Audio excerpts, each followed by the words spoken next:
96, I tried to get a record deal. Combat Jack, that you just mentioned, rest in peace. His name is Reggie Osei. He was an attorney at the time. He was an entertainment attorney. Somebody took me to Reggie Osei, and he was gonna give me a record deal.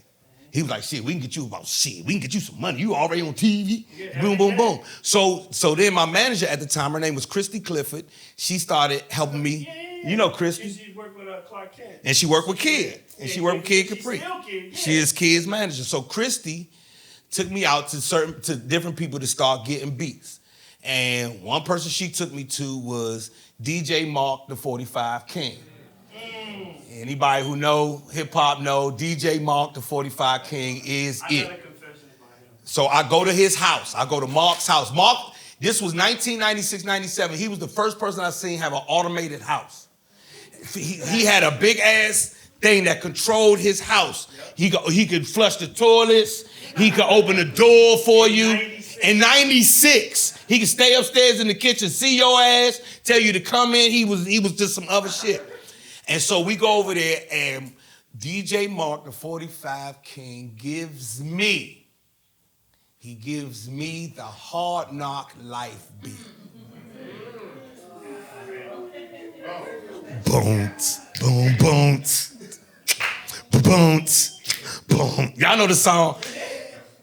I was like, I need that beat. He gave me that beat. I go home, I wrote a song called Hard Knock Life to the motherfucker. It took me about 2 weeks to boom, boom, boom, boom, maybe more like 3 weeks. Boom, boom, boom, boom, boom. I call Mark back, I call Christy back. I'm like, boom, I want this beat. I want to make a record with it. I got the record.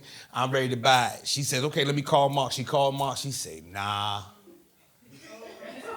That beat gone. I said, the beat gone?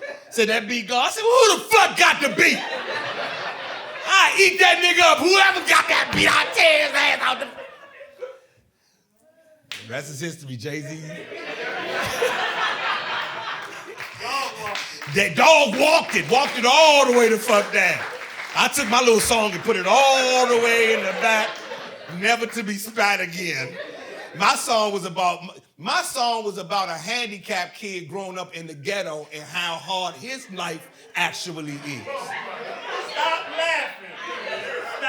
But it was more for me. It was more a critique of what we really calling a hard knock life, because I was a social worker, as I said, and the people that I would work with really had hard knock life. So that's the perspective I wrote from, and it wasn't funny. It was serious.